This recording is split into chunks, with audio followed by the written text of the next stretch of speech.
Resident Evil akhirnya mendapatkan reboot dan kali ini film action zombie populer tersebut akan mengikuti kisah asli seperti yang ada di gamenya. Jadi apakah reboot yang sudah mengikuti game RE-nya ini memang sesuai seperti yang diharapkan? Well, tanpa basa-basi lagi, berikut adalah review Resident Evil Welcome to Raccoon City dari Dafunda.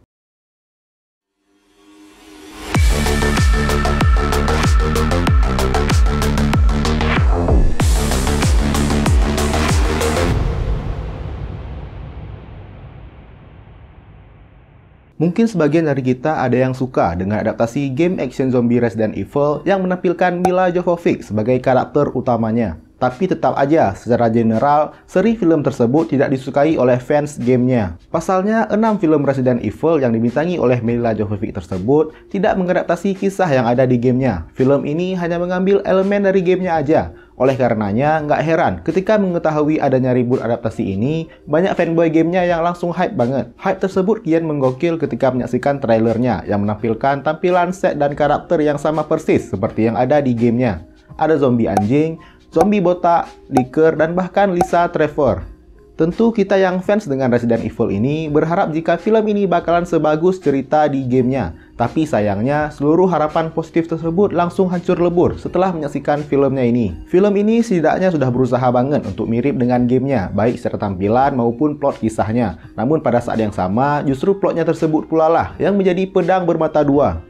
Maksudnya, karena saudara sekaligus penulis naskahnya, Johannes Robert ingin menumpukan 3 plot gamenya menjadi satu. Ya, pada akhirnya semuanya terlihat buru-buru dan agak berantakan. Keberantakan dan ketidakkonsistenan inilah terlihat pada tensi Act 3 filmnya. Kalau bicara soal Act 1 film ini, bisa dibilang oke banget. Penyorotan terhadap Raccoon City Orphanage yang merupakan rumah kecil dari Claire dan Chris Redfield terlihat sangat mencekam. Bahkan ketika sosok Lisa Trevor disorot untuk pertama kalinya pun sukses membuat kita merinding nggak karuan. Intinya penceritaan masa lalu dan masa sekarang keduanya masih oke banget. Bahkan ketika menyaksikan Claire dewasa yang kembali ke Raccoon City, jelas banget filmnya mengadaptasi adegan pembuka serupa di remake Resident Evil 2 yang rilis tahun 2019 lalu. Namun menjelang final, film ini langsung terburu-buru banting setir untuk mengisahkan Raccoon City yang akan dibinasakan.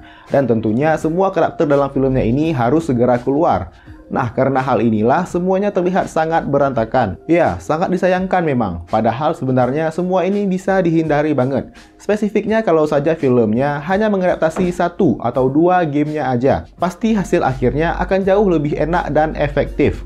Atau kalau nggak mau adaptasi kisah 2 gamenya, ya 1 game aja. Makanya jujur aja dari awal gue merasa bingung banget ketika tahu kalau film ini akan menceritakan dan menyatukan plot dalam 3 filmnya.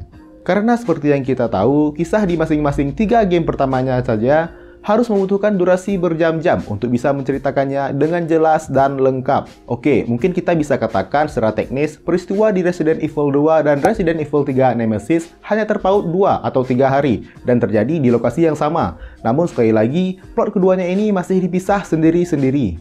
Coba kamu bayangkan plot kedua game tersebut dipaksakan gabung dalam satu game. Pastinya, plot Jill Valentine yang ingin keluar dari Raccoon City sembari menghadapi Nemesisnya itu bakal terasa kurang memuaskan. Begitu juga yang terjadi dengan plot Claire dan Leon di Resident Evil 2. Gamenya saja dipisah masing-masing. Jadi, mengapa sang saudara Johannes Robert memutuskan untuk menggabungkan 3 ceritanya sekaligus?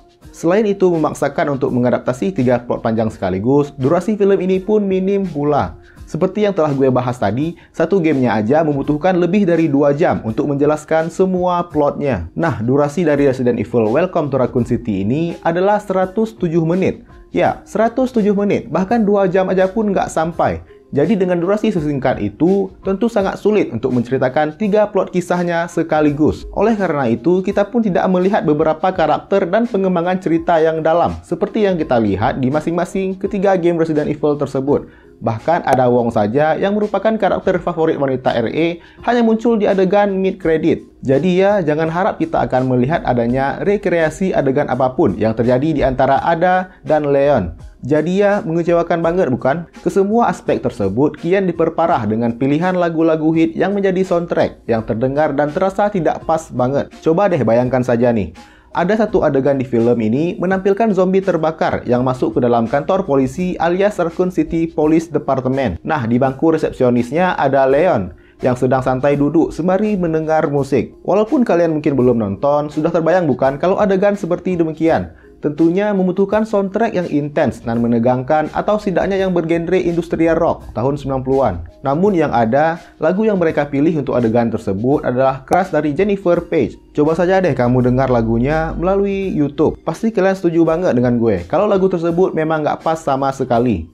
Untungnya semua kekurangan yang ada di Resident Evil Welcome to Raccoon City ini terselamatkan dengan penampilan oke dari beberapa aktornya. Iya memang, penampilannya bukan super duper bagus. Terlebih mengingat film ini memiliki kualitas naskah yang sangat ditumpuk-tumpuk. Namun untuk ukuran naskah seperti demikian, performa aktor-aktornya sudah bisa dianggap maksimal. Mereka terlihat sudah berusaha semaksimal mungkin untuk mengkerenkan keterbatasan yang ada. Akan tetapi ada satu nama yang mungkin agak kurang banget penampilannya. Ya, siapa lagi kalau bukan Avan Jogja. Sebenarnya ia tidak buruk-buruk banget, namun terkadang Leon versinya suka terlihat cringe. Intinya sih memang kurang cocok penggambaran Avan Jogja sebagai Leon S. Kennedy. Namun pada saat yang sama, sebenarnya penampilan cringe Leon ini juga terbatasi oleh naskahnya yang berantakan itu, serta sifat dan karakteristik Leon yang dirubah cukup drastis. Kalau kita melihat atau mengingat Leon, apa yang kita ingat coba? Tangguh, berani, dan bertekad tinggi. Dan seluruh karakteristik tersebut bahkan sudah terlihat ketika ia debut di Resident Evil 2 tahun 1998. Padahal kala itu, Leon termasuk polisi baru yang masuk kategori Rookie. Nah, Leon versi Jogja tersebut juga sama seperti yang ada di gamenya Resident Evil 2. Ia masih menjadi rookie sehingga menjadi bulan-bulanan bos RCPD, Brian Iron. Namun bukannya menampilkan kian berani, yang ada ia terus menampilkan sebagai sosok yang santai, cuek, dan penakut. Ya, kita juga bisa melihat sendiri bukan dalam adegan trailernya yang menampilkan Leon berteriak run ketika ia dan Claire sedang melihat adanya Lickers di langit-langit RCPD itu. Selain Leon, sosok Wesker juga benar-benar dirombak. Motivasi pembelotannya terhadap tim Alpha Star jauh lebih cringe dibandingkan motivasi di dalam gamenya yang jauh lebih jahat dan masuk akal. Lebih jauh lagi, sosoknya dari awal sampai akhir tidak terlihat dan terasa seperti Wesker yang kita ketahui selama ini. Setidaknya, seburuk-buruknya seri film Resident Evil Milla Jovovich, sosok Wesker dalam film tersebut masih jauh lebih mendekati versi gamenya.